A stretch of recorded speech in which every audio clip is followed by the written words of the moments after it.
mentioned the temple, and the Word of God tells us our body is the temple of God. Exactly.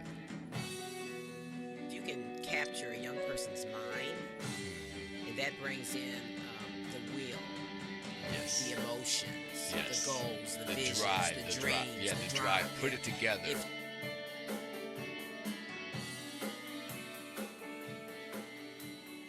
And we're live today on Imagine Fitting In. And I want to welcome my guest today. She's kind of a special guest, I would consider. I've known her for quite a few years, you know, kind of directly, indirectly, right? Right. We went to the same high school. Same high school. Okay. Yeah. We're like at the reunions. Hey. Hey.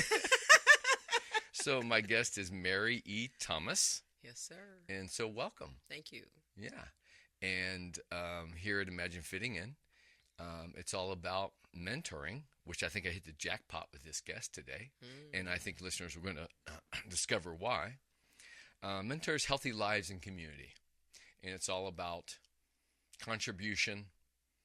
And my tagline is inspire young lives.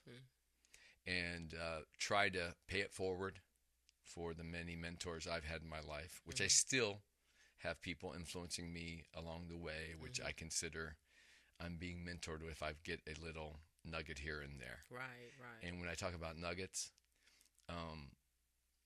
sometimes people go, well, why do you want me as a guest? I'm not sure if I have anything to share that's worthy. Every story has a nugget.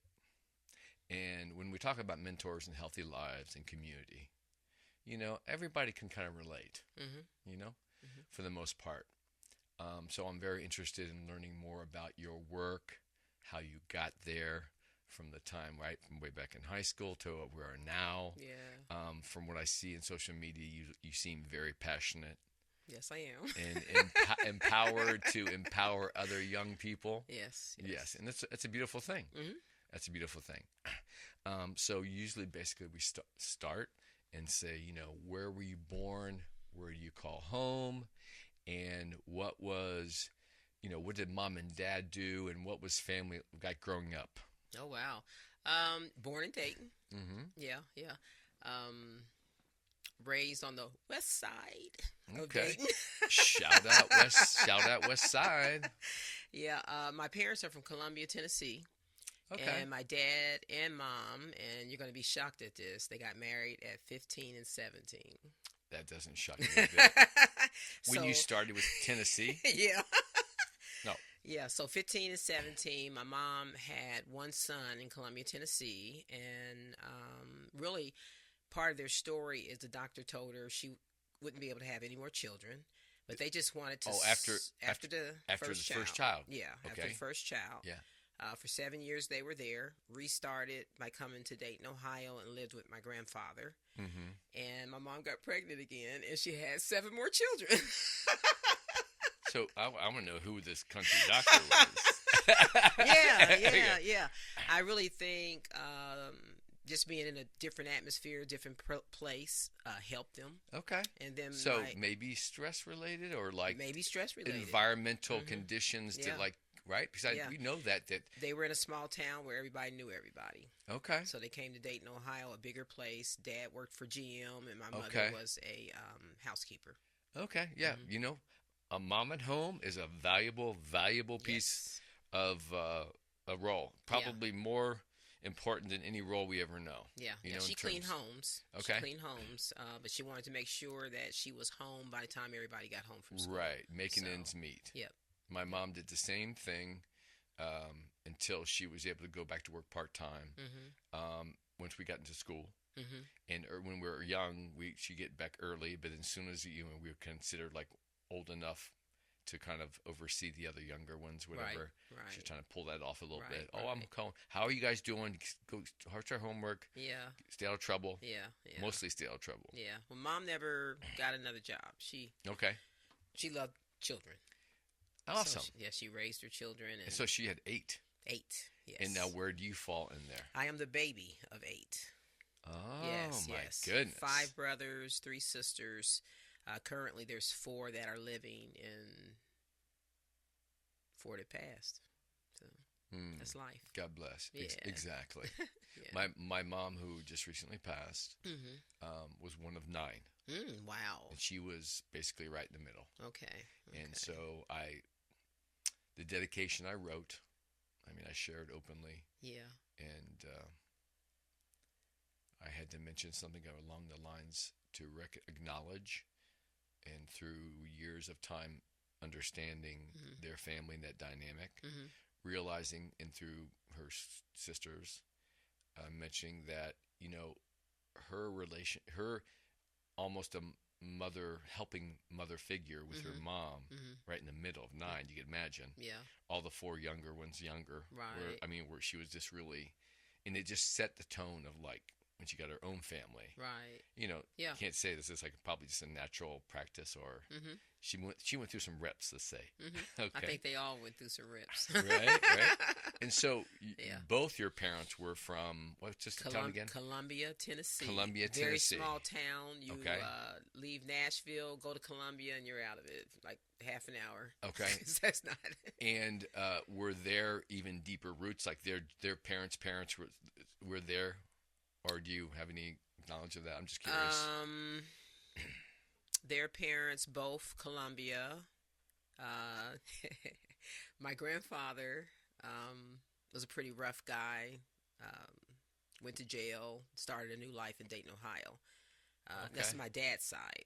Also, he went to jail in Tennessee, came up here? Yeah. And started a new life. Started a new life. Well, good for him. Yeah. And then on Mom's side, she had the pastor and pastor's wife. So they were Church of God in Christ. Okay. Church of God in Christ. So, yeah, it's like the church girl meeting the... Okay, no, wait, you're talking about your father's father came up here.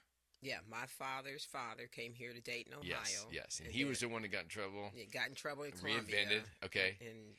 And then your father. No, my mother's father was a preacher. Oh, I got it. And also okay, I'm sorry. Evangelist, built churches and all that kind of stuff. Nice. Okay. And so, what was your first, let me ask you this. What kind of impression, since you were the baby, and as you went along, obviously you had a lot of siblings that were older that were really kind of living way ahead of you. And did any of those siblings like kind of influence you or see you or help? I don't know. Is there any kind of influence there with any one or the other that stood out, or they were all? Not while I was a girl. I think they influenced me more as an adult. Okay. Yeah, as an adult, because I've seen the ups and downs of their lives, and I didn't want to make the same mistakes as a youth watching adults. Right. Yeah, because my sister, there's a 6-year difference. My oldest brother is 15 years difference. So the influence that they had was just, I would see whatever trouble they got in, and I didn't want to get in that trouble. So, well, there you go. And Mom and Dad always said, you were the child that never gave us any trouble. And that was because I watched and I saw, and I didn't want to repeat any of the same mistakes. Now, as I got older, and really, I've had 2 brothers that got involved with drug addiction. And with that, lost one from an overdose. Oh, but the bless. other one, they had given him about 3 months to live because of drinking. And he just said, hey, Lord, if you give me some time, I'll serve you. And he was a heroin addict. He dedicated his life to the Lord, and the Lord gave him 15 more years. And he went to the streets of Dayton, drug houses, prisons, and that's where he ministered.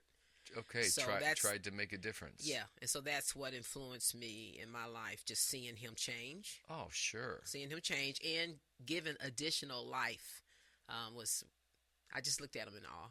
Right. So yeah. Now, where was he in the pecking order compared to you were young? He was the 4th. Okay. Yeah, he was the 4th. Okay, so I'm just thinking that you were pretty darn observant. Very observant. From a very early age. Yeah, always very observant. Okay. Yeah. All right. And did any of your brothers and sisters take a big step toward like coming at you and telling you like to watch out for stuff, or you were just constantly observing them? You know what? I had a boyfriend in high school, and I went with him freshman to senior year. And my sister and my mom gave me a good talk about young men Sure. and their ways. Well, we're just vibrant and crazy then. Yep. And I was sassy at that point. Okay, and probably necessary to be sassy and with my these sister, she came to me and she said, "Hey, I didn't listen to Mom. You need to listen to Mom." Yeah. So she spoke some wisdom, and I have always admired my sister. What's your sister's name? Pamela. Pamela. Yeah. And how close was she? Pamela, Number what? 6 years. She is well, man, 3 older brothers. No, 4, and then Pam came. Okay. Okay, then it was 4 brothers, Pam, and then another sister, brother, than me. Okay. Yeah. So I don't know where she is. Okay. She is at least tell me her name. Pamela. Okay, I'm sorry, Pamela. Yeah, okay, Pam. Shout out to Pamela. Yeah, shout out to Pam. Okay, Yeah. all right. That's so my big sister. God bless for good Yes. big sisters. Okay, so what was your elementary school? Where did you go to elementary school? And do you have any kind of memories of any teachers or any influencers? Oh yeah. Back in the day? Elementary was Walkerman Elementary School. The 8th grade year, we got bused to Cleveland. So that was when the busing came. Right. But at Walkerman, I would say Mrs. Duncan, and I don't think she's no longer living, but just a positive black woman. You with remember with her? some power. Oh yeah. Oh yeah. Okay. Yeah. And so, Very positive. do you remember what grade it was? Like That how old was, you were? I was 12. So Okay. yeah, that's 6th, 7th grade. Okay. Somewhere in there. And yeah. what qualities you remember from her? What stood out to like?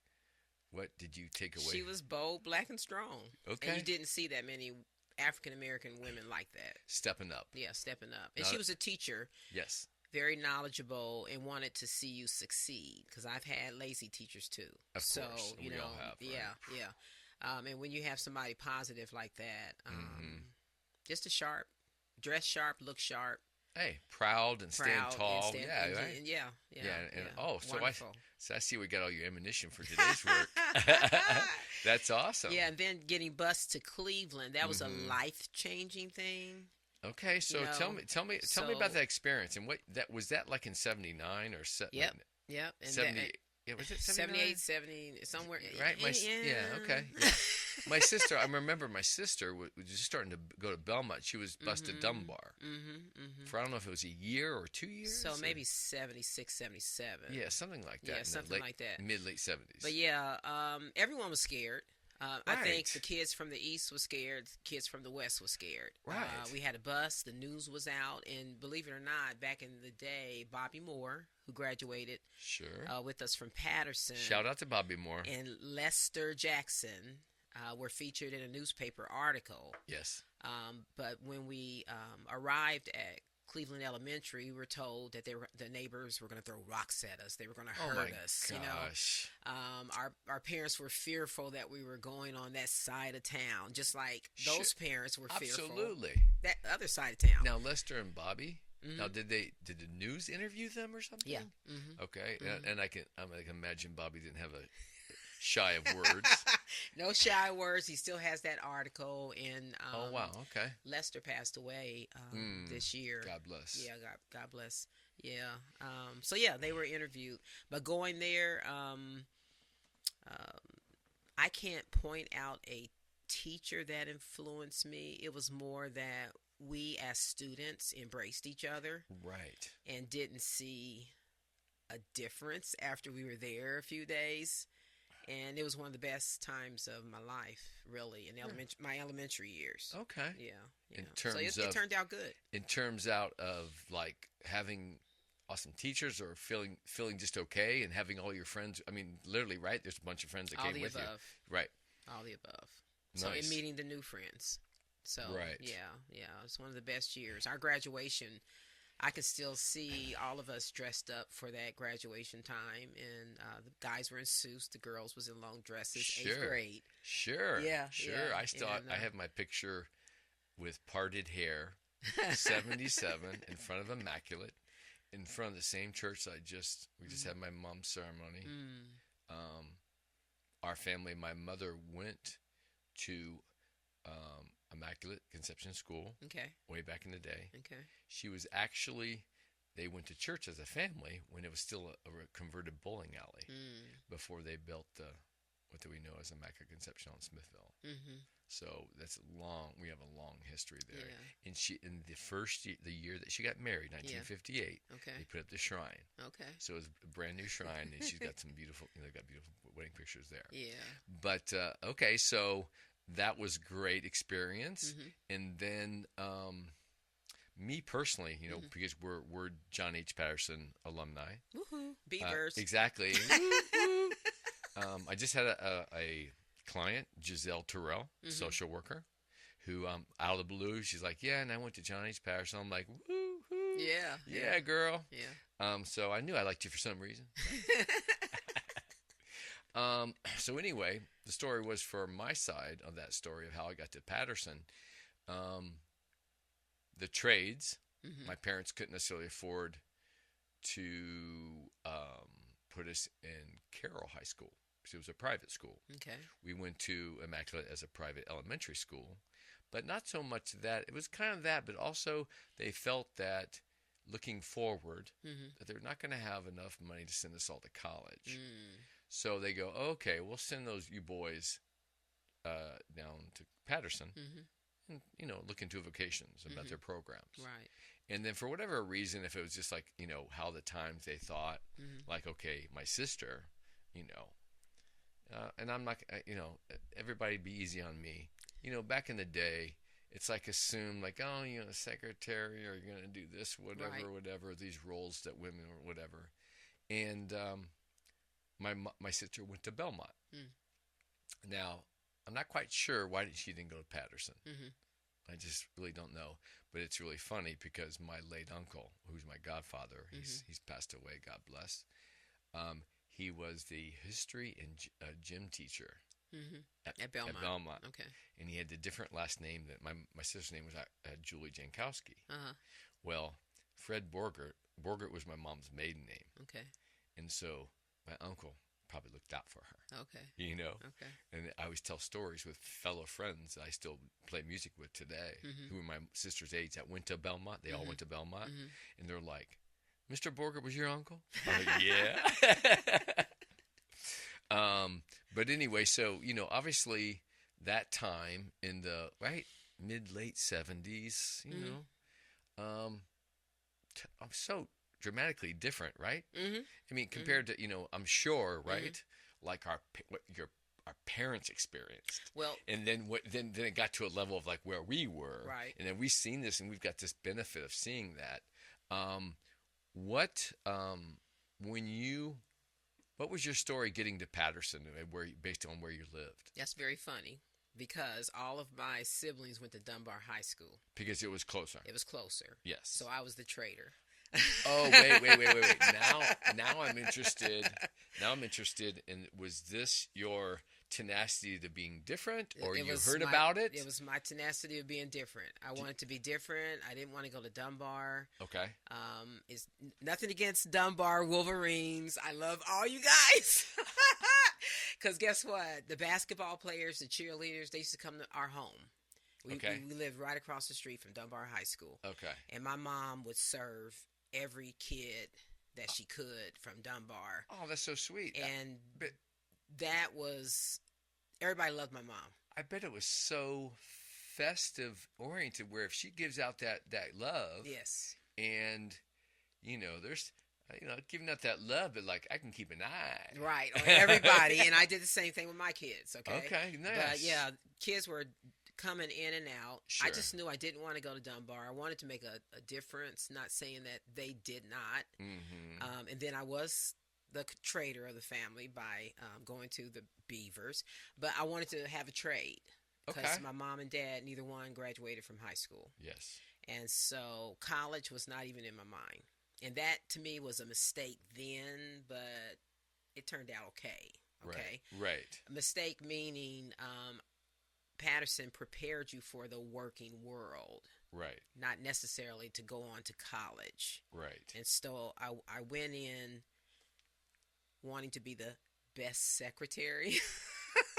Because that's what I saw. I apologize if I... No. We saw TV secretaries. Sure. Nurses or secretaries. Sure. Yeah. You know, that was it. You could be know? a secretary in a high-powered attorney's office. Yes, there you go. Right close to... There right? you go. You had access, right? Yeah. And you think about it, right? Yeah. If you're really good at, if it's administrative, right, organization, that can never go wrong in terms of any job you're involved with. Right. And my dad thought that going there would help me to get a good job. You know, I was thinking military, thinking drafting.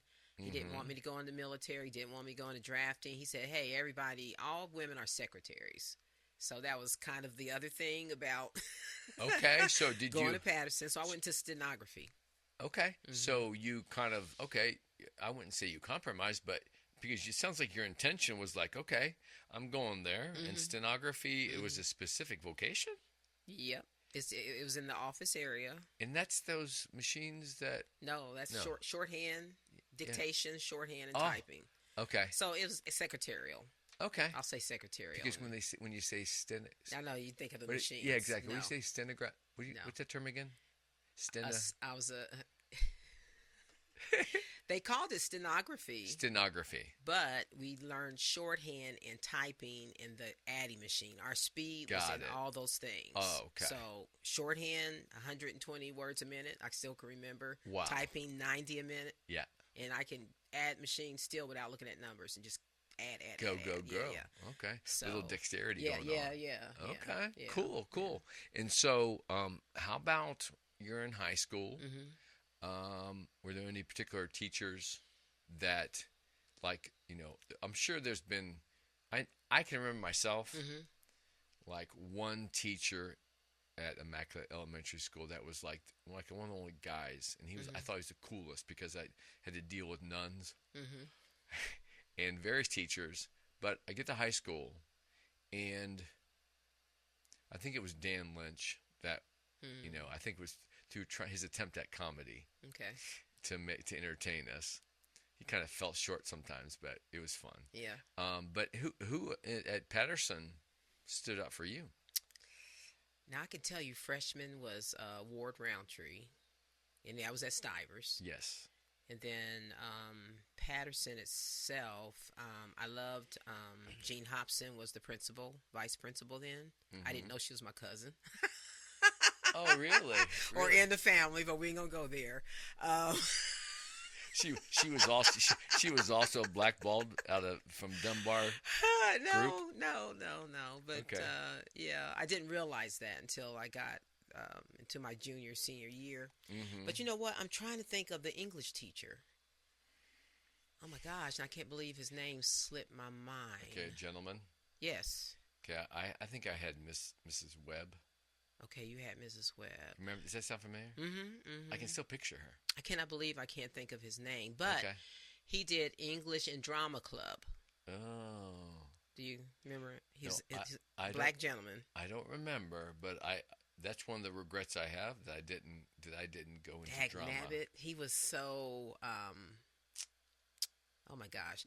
Was he a creative, very energetic kind of guy? He helped me to speak effectively and speak better. There you go. Yeah.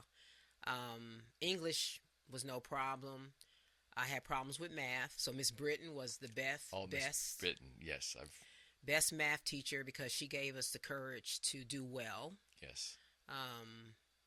And I never thought I would get a B or A in, but geometry was easy. Algebra that was hard. Oh my gosh. Yeah. I don't even want to talk about it. And I want to say Mr. Price was the teacher, but I'm not sure. Oh gosh, I remember hearing that name. Yeah. I can't picture his face. Yeah, short guy. So the drama English teacher? And so what do you think the main thing was that? Oh, so confidence to speak well, Confidence all that kind to of speak stuff. well. Yeah. Okay. And then that was at Stivers, or that was Patterson. That was at Patterson. You couldn't be part of the drama club. Yep. Or be a participant in the plays until your junior year. And you had to be accepted. So that was a plus too. You had to earn your keep. Yes. Yes. Could you work? Oh, you couldn't even work as a stagehand? No. Sophomore year? Nope. No. Couldn't get involved. No, you had to. Proofs in the pudding. He had to pick you. Oh, he had okay. to choose you. Okay. Yeah. I can see his face right now, but I cannot say his name. Yeah, God bless him. Oh yeah. So what any life? Do you have any like significant life changing experiences that that you've had in your life? I'm not quite sure how high school went for you. I was gregarious, as they call. I don't know. I'm not sure if they call me that for a reason or not, but I think I had a little bit of like confidence issues and just kind of holding my own. And but how did high school play out? And did you have any experiences there, or is it not till we got our first, what we call those co-op jobs? Yeah. And were you in section 1 or section 2? Section 1. Okay, so was I. Section 1. Yeah.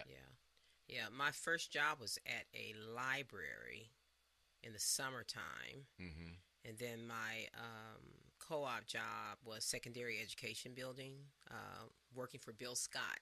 Downtown? No, secondary education is off Gettysburg. Okay. Yeah, and it's still there. So that was both your junior and senior year? Yes, in the summer of my sophomore year. So I started early. Oh, well, good for you. Yeah. Hey, and so you can see how vital those secretary assistants, administrative assistants are, right? Yeah. It usually keeps it together. Yeah. So, I'll go back to when your mom was watching all the kids at school and stuff, right? Get, treats and like keep an eye on them. Because I just had this at my funeral, my younger brother and his friends were there, and they're telling old stories. And they're telling about how, my mom would be like, what you up to, whatever. And parents know, especially especially boys at teenage, right? Right. I said as a joke, but it's probably true. It's like she just assumed what they're up to was no good. And what level of no good are you into? Right. Is it acceptable no good, or like what are you doing? Well, I tell you what, I was considered an L7. What's an L7? Square. Or would that be okay? So is a square? Do you think a square came before the launch of computers when you turned into a nerd? No. No. Yeah. I gave my heart to the Lord in the 6th grade. Okay. And so going into high school, I was just so into church stuff. Yes. That guys would consider me a L7. I just knew that. I never heard that term L7. Because you weren't called one. Okay, so square. She's a square. Okay, she's a square. Yeah, wore glasses. So 4 eyes. And I know you've heard 4 eyes. Of course. Yeah. So all kinds of names, so that when we go to our first 10th reunion, because I don't think I went to a 5th one. Okay. 10th reunion. The 10. Is that Mary Osborne? Right. Well, myself and who was it? Gosh, I'm sorry, I can't remember your name, bud. Oh. He was really short. I can't remember his name. I'm sorry. I'm so glad you can't remember somebody's name, too. I can see his face. Yeah. He's been on Facebook. I've seen him. Yeah. But at the 10-year reunion, we were both voted most changed. Okay. I walked in and had my graduation picture on my chest. Yeah. And I had my girlfriend at the time from Chicago come in. Yeah. And I literally, with her next to me, I walked up. And I put my hand across here. Yeah. And they would look at her because they didn't recognize me. Didn't know who are you? Right. And I go, you'll never guess. Yeah. And I put like this, and they're like. So I remember that. Yeah. Maybe I'll remember his name. So so you have this acknowledgement of Christ the Lord, right? In your life at 6 years old. No, since not sixth grade. Sixth grade. Okay. Yeah. And then you were the straight and narrow, getting stuff done. Yep.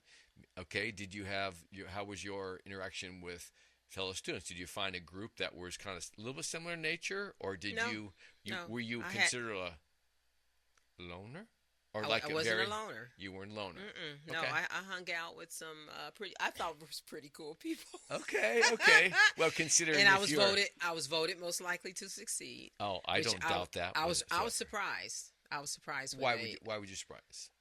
just because I wasn't the popular, but I Yeah. wasn't the less popular either. So, just Right. middle ground, I guess. You were middle ground and So. kicking ass. So, yeah. Okay. Yeah, so high school was great for me. Okay. High school was great. I think being in the senior plays helped develop boldness and the ability to talk in front of people. There you go. So that was fun. I didn't attend a lot of sports. That's why I was surprised they voted. I didn't attend to the dances and stuff. I didn't go to the games. Right. I didn't go to the prom. Yeah. I didn't go to the games. Yeah, I didn't go to the none prom. of that. So, yeah. So the only disappointment that I experienced was my classmates telling me that we voted for you so you could have at least came to receive the reward. Yeah. So I heard that from a number of people. So I was surprised that I won, number one, but number two, that I disappointed them. Yeah. So Well, I'll they never just forget thought that. you snuffed them. I really did. Now, I probably Hey, had something going on that I'm night. messing with you. Yeah. Because me, Mm-hmm. myself, Mm-hmm. I was, definitely up to no good. Because I was distracted or whatever. And then I was crazy about music. Yeah.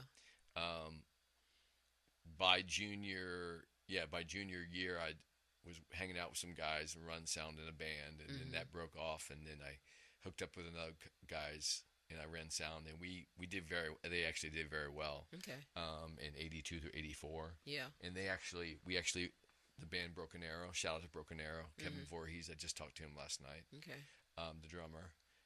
He just lived nearby here. I went to Immaculate with him, and he went to Carroll. Okay. And he ended up hooking up with two guys that play guitars, and he had the drums. Mm-hmm. And I hooked up with them, and we spent 82 through most of 84 playing almost every club in the city. Okay. And we won the first Battle of the Bands at the Canal Street Tavern. Mm-hmm.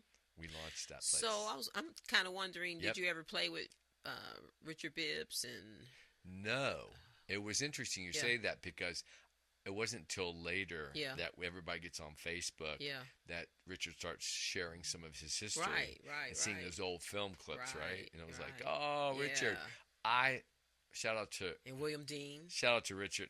He was so entertaining, so funny. Yeah, he was part of the drama team. Was he? Mm-hmm. See, I should have been in that mix. I should have, but for whatever reason, right? I was shy, and underlying I had a gregarious and whatever, but for whatever reason. Mm-hmm. So, okay, so have you who do you consider your now going on right today? Mm-hmm. Who is your main mentor is there somebody that when you after your job at the city, what happened? Where'd you go after the job at what do you call it, the education center? After on Gettysburg?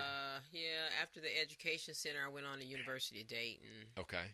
And to work there? No, for school. Oh, to go to school. Go to school. So you did go to college. So yeah.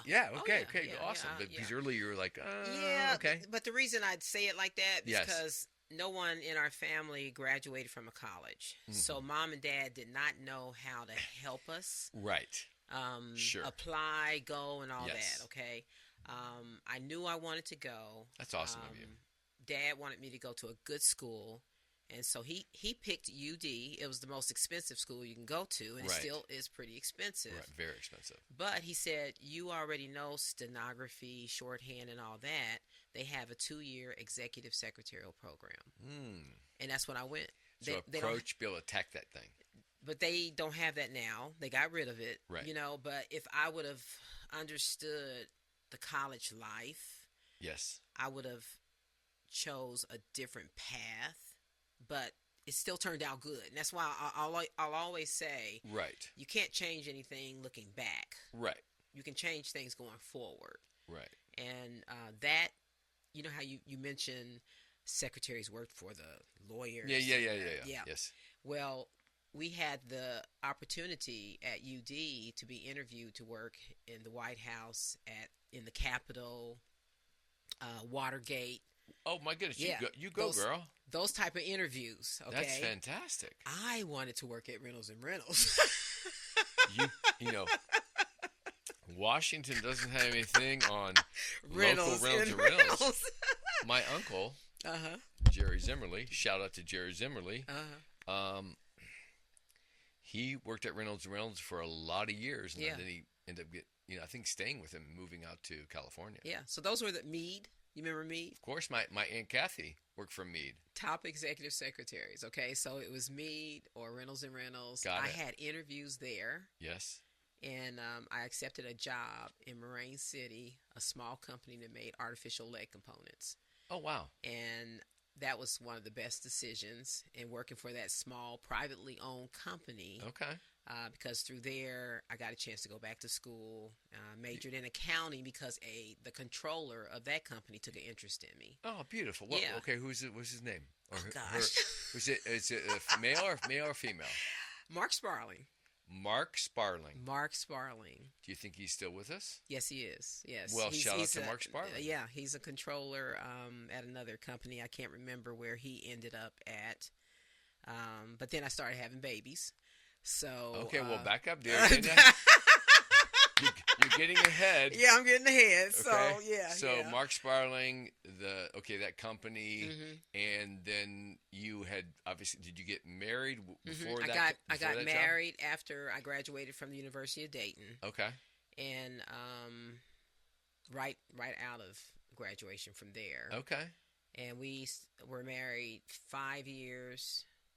And I was working at Malk Laboratories, which was a artificial leg component company. Where'd you meet your husband? Church. Okay.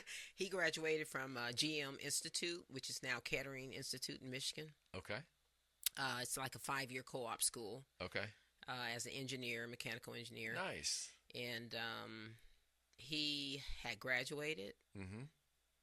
I was on my way to college, and we dated for 2 years. Then we got married after I graduated. So remember, that was a 2-year associate program. Right. Yeah.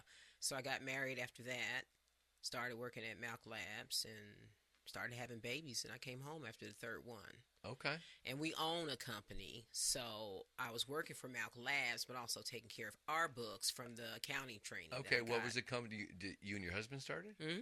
What was the company? It is W&M. Okay. What is the W&M Properties? So W&M Properties. Mm-hmm, okay. Mm-hmm. So you purchased and managed properties. Yep. Okay. My first dates with him was. Let me go back a little. He graduated. Yes. As an engineer, worked at Wright Pat Air Force Base. Okay. But then decided that he wanted to make his own money. Okay. So he would buy rehab houses at sheriff auctions or houses that need rehabbing. Yeah. And our date was me sitting on a paint bucket and him painting walls, and that's when you first met him? That's when we just dated that way. So he had a mindset of retiring early from the base, owning his own company, and nice. he did that. And so I took care of our books. Awesome. Yeah. Wow. And so how long has it been now? You celebrate some anniversary? 40 years. 40? 40. Well, congratulations. Thank you. That's amazing. It is. That's amazing. and I'm sorry, how many children you have? 4 children. 4 children. Yep. Okay. They all have graduated from college, and that's when I went back to school. Oh, great. Good for you. Yeah. So I went back. Oh, my goodness. Now, your parents still with you? Mom passed away in December. Oh. And Dad is still with us, 95. Oh, I bet they just thinking you the cat's meow, your successes, and I mean all you and all your kids go to college. That's fantastic. Yeah, they've always been very proud of us. So all the kids are done with school and they're independently on their own. The oldest works for us. The second oldest works in Cincinnati. Mm-hmm. Our daughter is CPA. Okay. In Cincinnati, and the youngest is in D.C.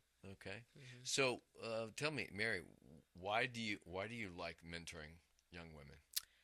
Oh boy. Because I'm gonna give you that question again. Mm-hmm. I'm gonna remind listeners Mm-hmm. that you're like the perfect guest, Mm. because this podcast is primarily about mentors. Mm-hmm. Okay, Mm-hmm. the whole podcast was inspired, right, when you mentioned addiction, lost a nephew, Mm-hmm. and it's in his memory. Mm-hmm. There's a T-shirt over there. It's got over on the other side. There's kind of a graphic Okay. of him playing football carol. Yeah. Okay. So,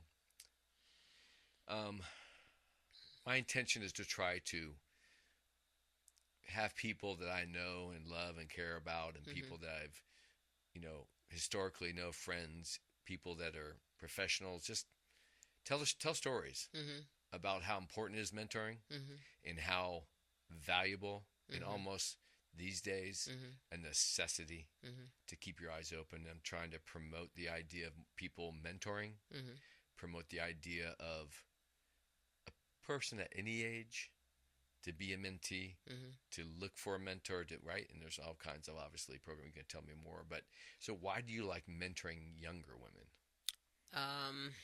And have you mentored older women, or why you specifically say younger women? Yeah, I have one lady that's older than me, and she calls me her mom, and that's because she respects me. The younger ladies, girls, teenagers, college age women, my main thing for mentoring is you need an example. And even though I had my mother, who was one of the best examples, you need someone that you can confide in and trust.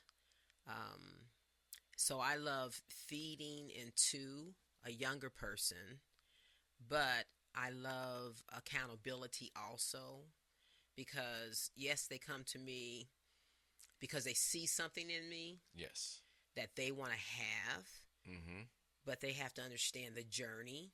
And with my journey, I can share with them parts of my life, right, that where I've learned a lesson, but also where I would advise them not to go. Okay, give them a little hint of, like, okay, that's going to be a really rocky road. So now let me ask you, how do they, to these days, how do they get to you? Now, what is your role? Where are you at this role that they see, they meet you? Is it through your church, or is it an organization that you formed, or do you have any, what is? Two ways. Okay. I work for Christian Life Center, with the degree that I got in, which was Christian education. Okay. And those young ladies at my church, they just see and they come up to me and they say, "Will you mentor me?" Okay. And that's just. Then how do they know that you're willing to take? They will just ask. They'll just ask? They will just ask. Is that something kind of announced, like they know that there are various women that are in the organization that are open to be like, hey? I would say that. That's I would nice. say that because we've had various men in the church that will say, "Well, you want to go to Mary Thomas. You want to go talk to Mary Thomas. You want, Okay. But the thing with mentoring is, as a mentor, you have the responsibility of not taking on too many young girls. Right. Okay? Because you want to give them all the attention that you can. Right. And the other way is through my 501(c), which is Doves Cry Ministry. Doves Cry. Doves Cry. Okay, I'm going to have listeners try to guess how she got Doves Cry. Okay, Doves Cry Ministry. Okay, good. Carry on.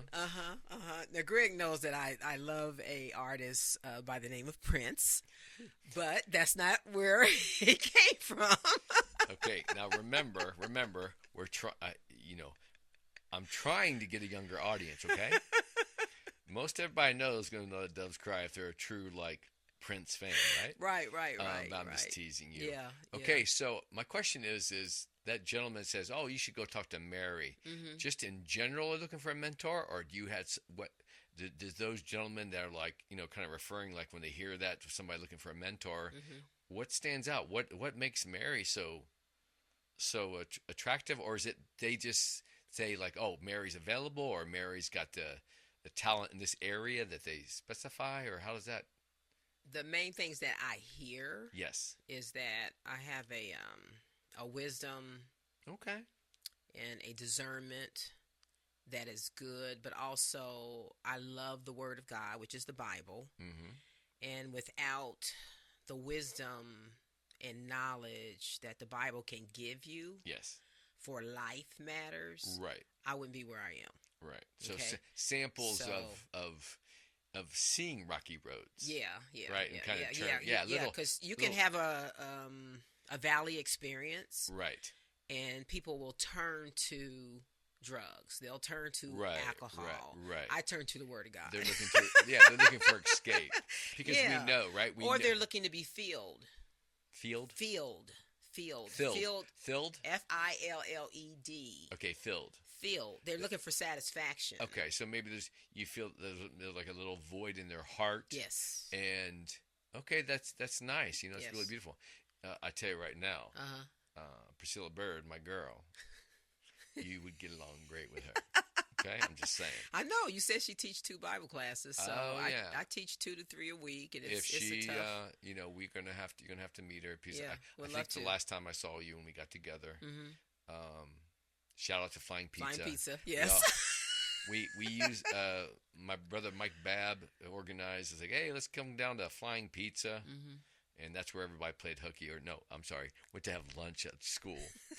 Anyway, so when I saw you, she wasn't able to make it for whatever reason. Okay. So younger women, they're finding you. Mm-hmm. So would you consider that your strength, your greatest strength?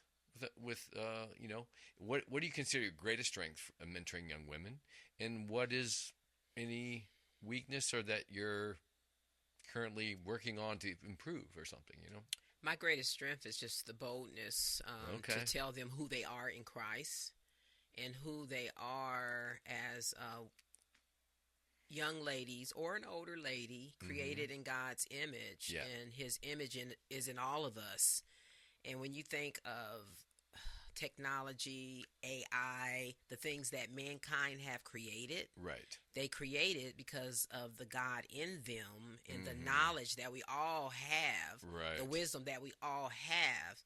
You just have to show them that or tell them that. That there's value. There's value in them and building self-esteem. And that's why I love mentoring. Right. Yeah, because you can just see their eyes light up, or because I've been mentoring a few young men along the way, and again paying it forward. And I when you said that about 2 things, you told me about that drama teacher that was really, he said it like it was, told you how to get your message across, and then your Christian university, whatever, and that was just that 2 combos, and now there's Mary kicking some butt, and both the tenacity of the world she's seen at from an early age, her commitment. It's a beautiful thing. I have to, I thank you, because that is, in terms of community.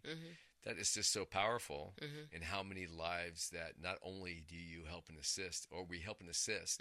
I think I'm in the same terms, okay, in terms of fitness. Yeah. Okay. Yeah. And I'm a big believer, and I will mention a term that I've created myself, and it's basically the body temple. Yes.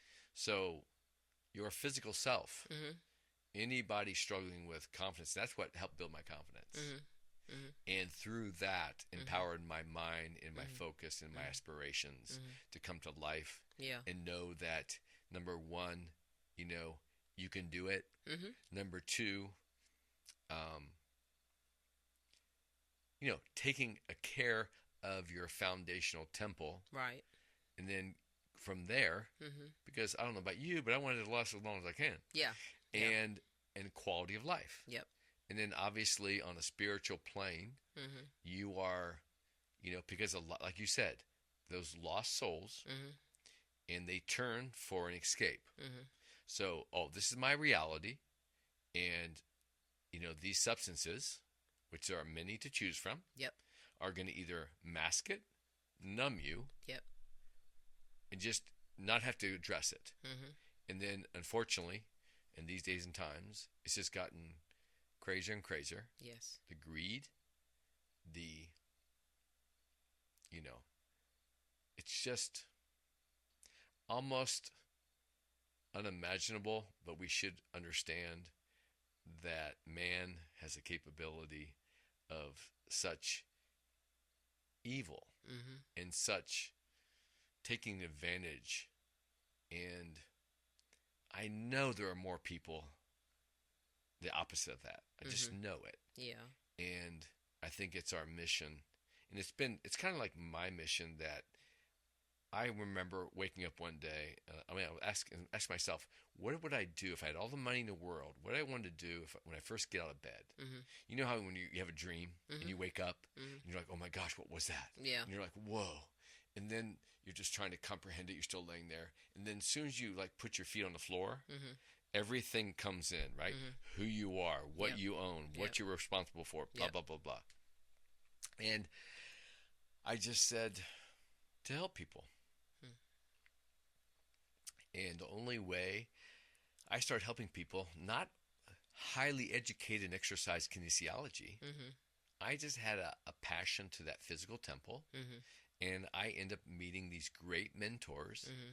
who brought me under their wing just because I was excited Mm-hmm. and compassionate about what they were doing. And they had people that worked for them or around them that were in the same field Right. that didn't have the enthusiasm. Right. I love it because that painting behind you, Mm-hmm. its title is Enthuse. Okay.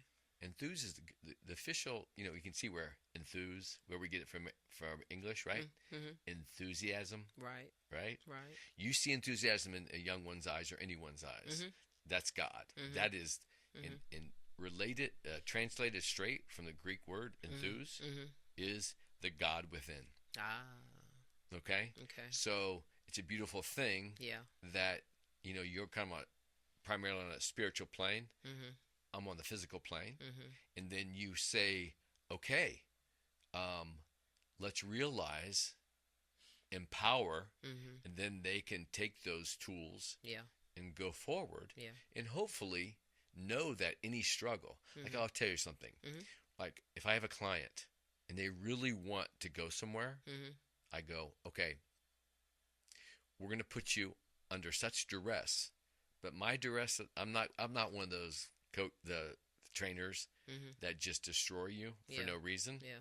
I'm very calculated, Mm-hmm. and I'm going to make them work so smart for such a long-term benefit of their bodies. Mm-hmm. And then I say, okay, now you know what we're looking for. Mm-hmm. I want you to rearrange your whole mindset. Mm-hmm. Now let's go get it. Mm-hmm. I'm going to work you as hard as I can possibly. Yeah. And then when you come back, Mm-hmm. you're going to feel you did it. Yeah. Right? Yeah. And those physical endeavors, Yeah. just like obviously facing a crisis in your life, Mm-hmm.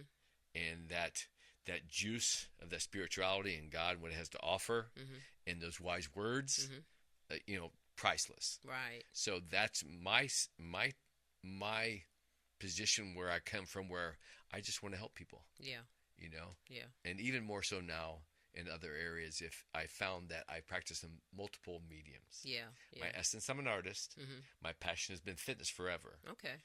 I paint, I photograph, I play the drums, I sing, Yeah. I've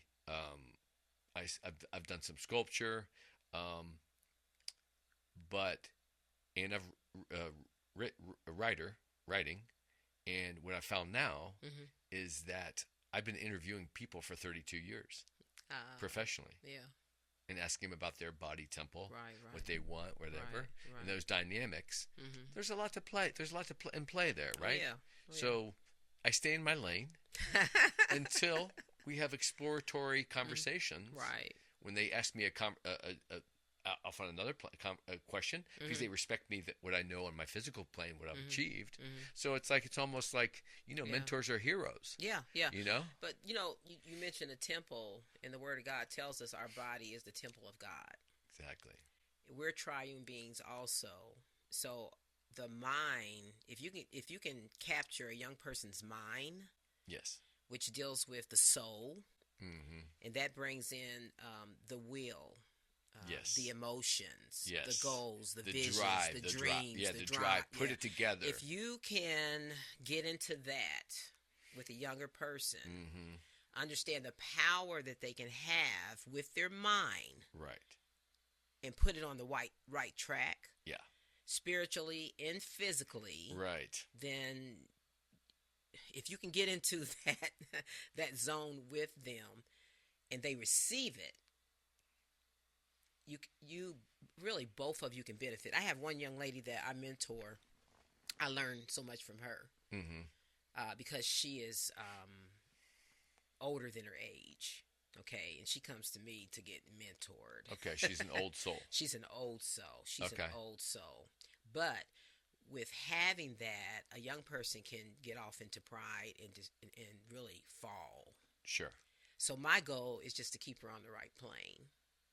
Right plane. So, kind of a foundation adjustment. Yeah. Let's bring you down a little bit. Yeah. Aspirations. It's great, the excitement, right? Yeah, because we can unleash and we can actually end up disappointing ourselves. Yeah. And believe me, yeah. I mean, all my adventures in my, storied career and my travels around the world and everything, I wouldn't trade it for a thing. I wouldn't trade anything either. Right. Even the mistakes, nothing. In my life, my life has never been as richer and as beautiful. I just lost my mother, but I'm so okay with it. I spent 5 beautiful years with her, going back to, foundation. Right? Yeah. When she gave us amazing foundation. Yep. So I'll share this with you. You'll appreciate it. My mother's 3 things, work hard, save your money, stay out of trouble. Yep. That's good. You know, my dad only had 2, but you know what they were? What? Enjoy yourself. Uh-huh. Don't let the bastards get you down. Straight up. Yeah, and that's true. Right? That's true. Live your life. Find your passion. You'll never work a day in your life. Because you'll enjoy if you chose your passion. Yeah. Hopefully, my enjoying myself all this time. Hey, life's work is full of trials and tribulations, and we ultimately have no control, but we can control how we respond to the chaos. Yes. So, okay. So now let me ask you, individuals, but is there any group that you find that's harder to mentor, and why? In terms of age or certain circumstances you've run into, or we're hopeful for everyone, right? Yeah. That is seeking help to try to find that structure. Yeah. Is there a group? When you say who's the hardest to mentor, or what's your experience has been like? Where your toughest challenges have been? I think today, I would say the person that is in their 20 to 25. And I'll just tell you truthfully, I mentored this one young lady, and she said everything I was telling her was really good, but right now she just wants to have fun. And wanting to have fun has taken her in a direction that just is not good. So you can have fun in life, but you have to have foundation. You have to always return to the good foundation, man, and be wise. Listen to that conscious, because all of us have that inner conscious that will warn us. But if we keep pushing that inner conscious down, where you shouldn't go there, you shouldn't do that. If we keep saying, I'm gonna do that anyways. Okay, let me ask you a question. Yes. I like where you're going. Okay.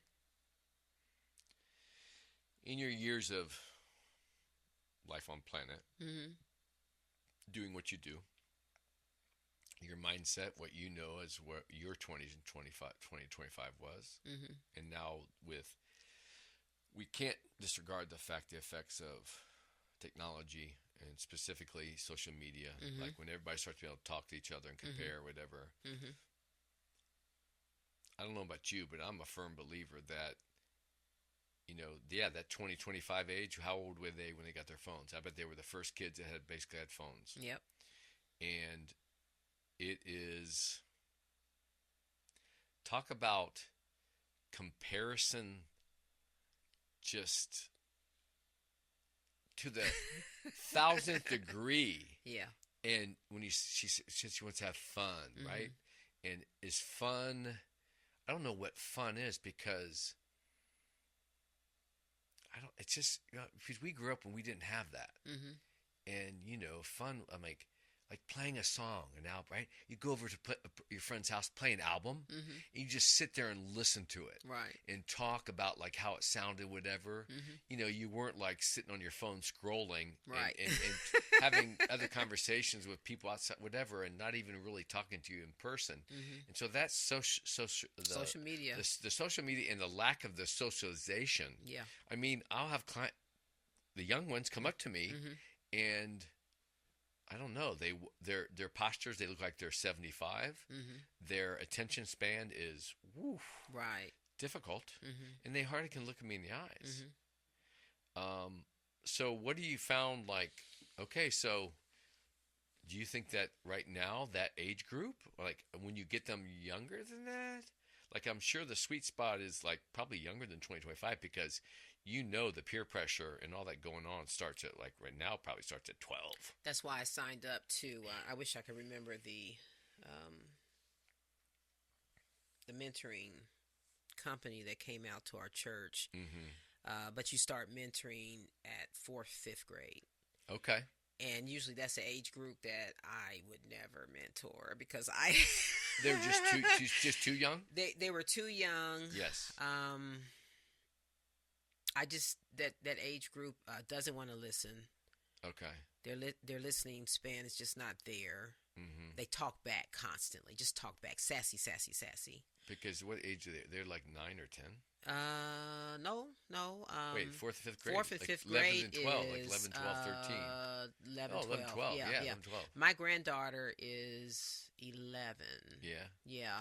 And she doesn't want to be with Gigi. You don't put her in a place? She don't want to be with Gigi anymore. Oh, that's what they call you, Gigi?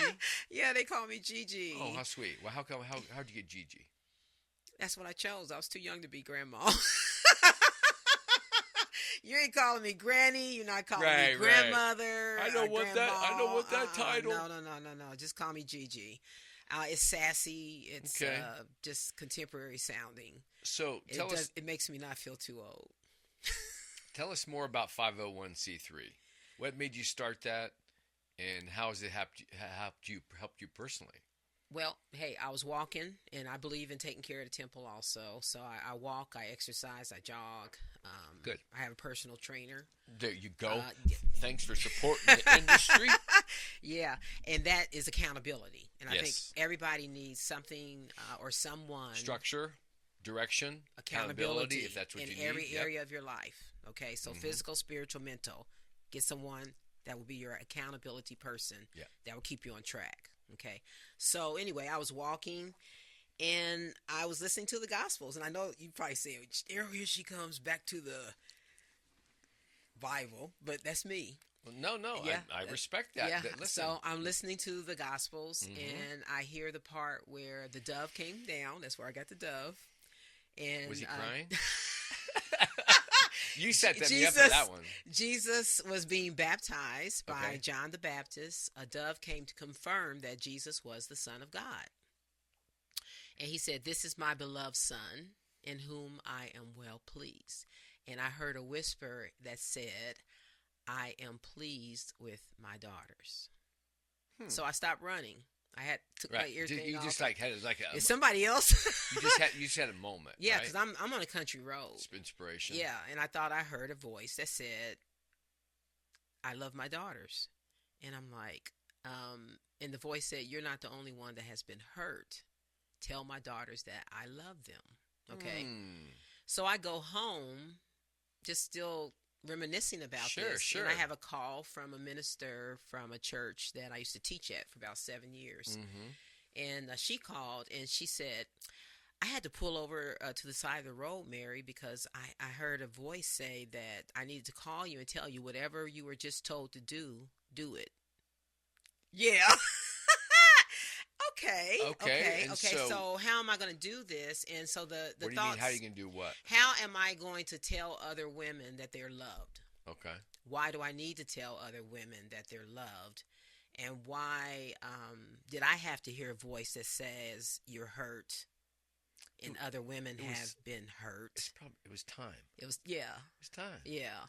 So in doing that, I called a friend that she could design web pages and all that kind of stuff. Okay, so you got right at it. And I immediately just thought of Facebook, setting up a website. Sure. I really didn't know. So right. I met Believe with her. me, I've been there, done that. And she said, "Didn't you have a son that graduated in graphic arts?" Yes. And I said, "Yeah." And well, she said, recruit him. Yeah. So we created a Facebook page, nice. A website, yep. and I used that verse from the Gospels, and I just reached out to my friends and said, "Hey, I heard a voice that told me to do this, and so I'm reaching out. If you want to join this group, join it, and we'll just talk about our hurt, our pain, our hang-ups." And so it's like an open invite to anybody that come across it. Yeah. And it was like, was it kind of directed toward women? It was directed toward women. Now, let me ask you, how did you come up with 501? Was it May 1st? I found out that you can start a charity or like a not-for-profit. Non-profit. Yeah. And so I reached out to a person to tell me how you would go about doing that. Yes. So I did that. I filled out all the paperwork for that. Got my what's that? ID. Yeah. Yeah. EIN. And then the Lord just laid on my heart to have a retreat. So we put up a tent. Okay, but how'd you come up with 501c3? That's the form number? That's the form number. For the nonprofit? For a nonprofit organization. Oh, my goodness. Yeah. Okay. Yeah. So any nonprofit organization can dial this number and they'll send you, or you can download the form yourself. Okay. It's a nonprofit organization. Listeners, I apologize. 501(c) nonprofit organization. Okay, I'm sorry. It must be a long day for me. That's a long day for me, I'm thinking too. like your thing is, your organization is called 501c3. No, that's the form. Why'd you start? So, that's okay. Let's It's Dove's Cry. Dove's Cry. Women Helping Women, WHW Inc., a 501(c) nonprofit organization. Got it. It's a long name. Yeah, but you want to make sure that nobody come after you. So, in dealing with women's hurt. How's it helped you personally? Oh, man, healing. Yeah? Yeah, healing. You feel like it heals you. That's all right. You can lift it up. You can lift it back. Yeah. Does it feel like it, when you say it heals you, or it nurtures you in a way, the fact that you are healing others? It nurtures you in a way that you're healing others. But as I told a young lady just last week, yes, the more you tell your story, the more people will relate to your story, right? And they can get healed too, or they can get delivered too. But if we keep our hurt and our pain inside, that's when sickness comes. Right. Stress. That's when anxiety and stress. You know where that stress, dis-ease in the body. Dis-ease in the body. Disease. Right? Yes. Exactly. So, and you know what? I can't personally tell my hurt online, but I can tell it one-on-one. And I go to Africa every 2 to 3 years. Okay. And I share with those ladies with an interpreter. Okay. I tell them everything. Sure. Every hurt. Like, guess what? It's not going to come back to the United States of America. Well, giving it an idea of like modern American stresses and what women face there, and relate it. Like, it's almost like I'm a big, two of my most powerful authors was Joseph Campbell, and he was number one guy I knew about in mythology. And it's just not, it's when we talk about mythology, people go, oh, it's just a made up story. No, it's our story. And we're having your story today. Mm-hmm. And the story be told Mm-hmm. that we need to feel comfortable Mm-hmm. acknowledging, like we talked about from the very beginning, Mm-hmm. every single person has value, Yes. right? Mm-hmm. The young child, when you see that gleam in their eye when they're getting into something, they're finding a passion, Mm-hmm. right? It can change, it can shift, Mm-hmm. just like us adults as we Mm-hmm. go, right? We know life has changed, Right. and where you find your sweet spot, Right. while you settle in Mm-hmm. and be open to that change. Mm-hmm. Just because you're envisioning something Mm-hmm. doesn't mean it's necessarily exactly the right time, Mm-hmm. but there's a reason why you've had these thoughts, Mm-hmm. and obviously telling stories and sharing your story today, Mm-hmm. and thank you, Mm-hmm. is a powerful vehicle Mm-hmm. to, the more people who can listen. I think there were not just one, but I think there were quite a few little nuggets here Mm-hmm. in this conversation Yeah. that are to be discovered for sure. Oh, yeah. And I go back to why I started this podcast in the first place. Right. Right? Right. I know. Mm-hmm. I don't know where it's going. Mm-hmm. Right? Mm-hmm. I just know that this is it right now. For me, every day Mm-hmm. is full beyond belief. Mm-hmm. I'm grateful. Mm-hmm. I'm passionate about what I do. Time doesn't exist. Mm-hmm. It's like us here. Mm-hmm. This hour plus has gone very fast. Is it gone? Not quite. We're not done yet. But I would tell you, Yes. and I would tell young people, and I'm Mm-hmm. trying to inspire young lives. Yes. Listen, go with that passion. We have responsibilities, right? We have to have the foundational things. I didn't know that when I was moving to Chicago when I was 21, my brain wasn't fully developed. The science, they just announced that, right? And I'm going, whatever. But understand that all the people around you ultimately care about you, Mm-hmm. to try to help you along your way. And some have rougher upbringings, support systems. Yes. But look outside of that, and there are people outside of maybe your current situation that are just waiting to help. Mm-hmm. Because there's many people like us that we've now had this experience. Mm-hmm. Are you the same? I remember when I was like 13, I go, I can't wait till I'm 21. Mm-hmm. And Mm-hmm. now we're like 40 years later. Right. And so our wisdom, Yes. our passion, Mm-hmm. our security, and being able to have that time and purpose. That's Right. one of my words up here, purpose. Yeah. Right? Yeah. To have purpose. It's a grand adventure. Mm-hmm. So my life has been a exploration and journey, and all the trials and tribulations or things that I go down the path like, oh, nope, that's not quite it. Oh, maybe it's not the right time. And then I go down another path I get something interested in, and I'm trying to have this all formulate into one strong road into what I call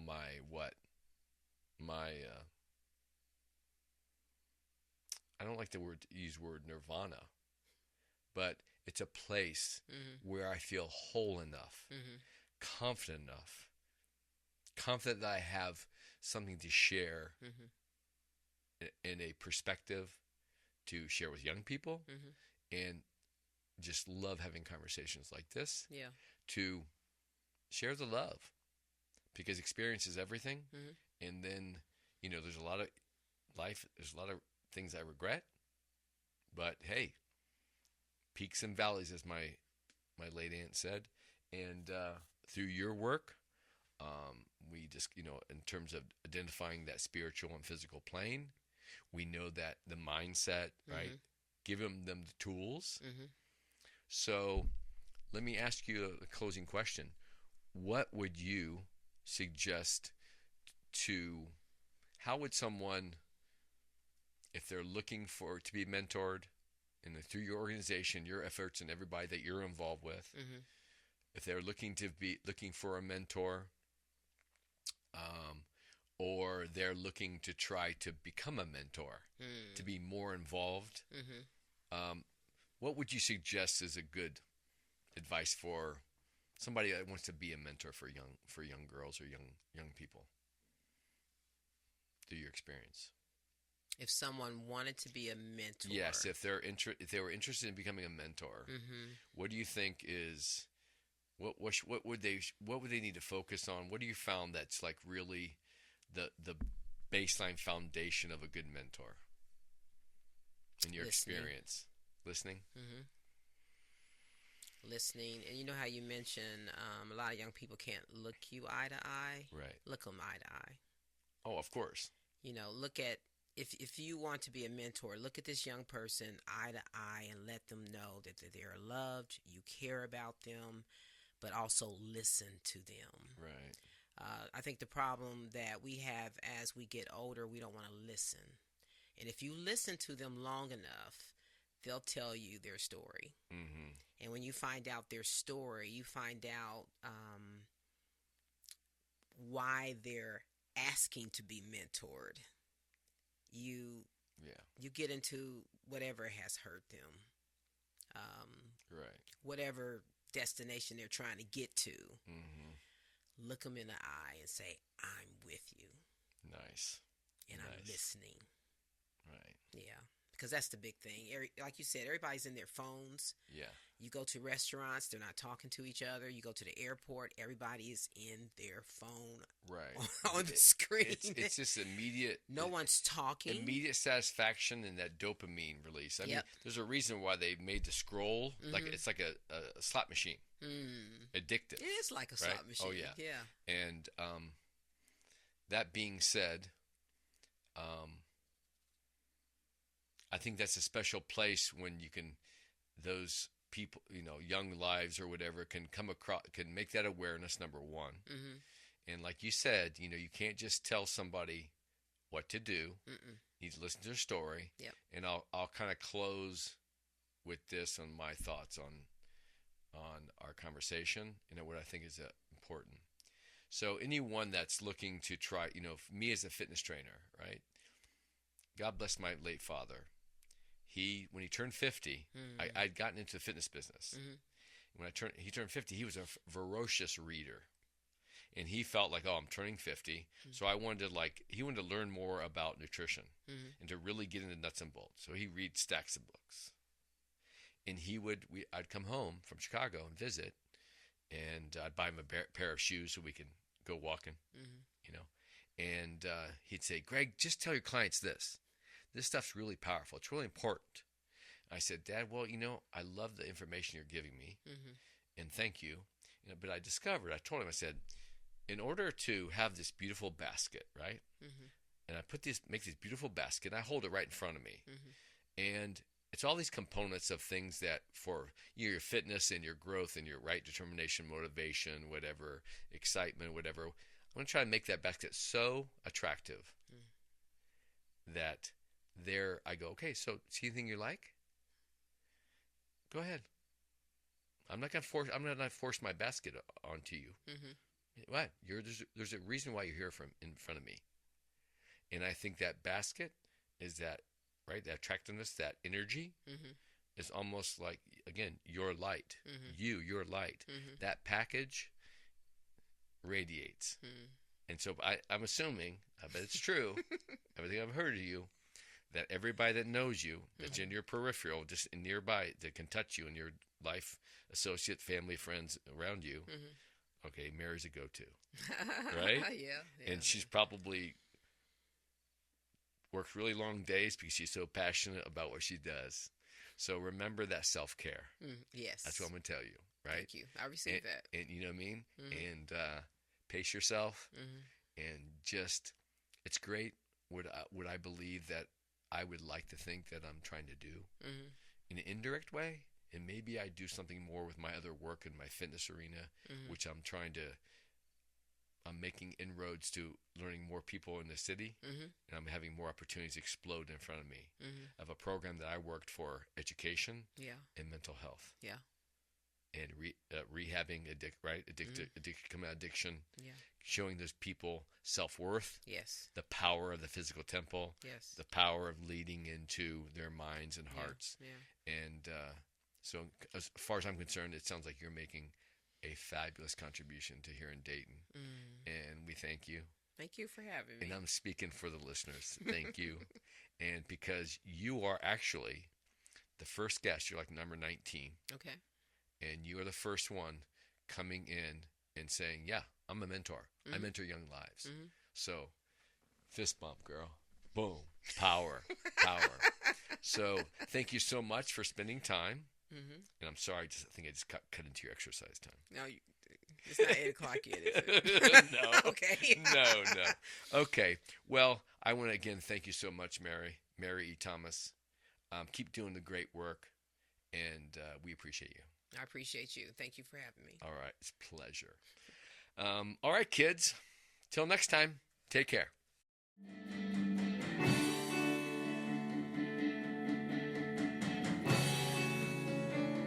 Professor!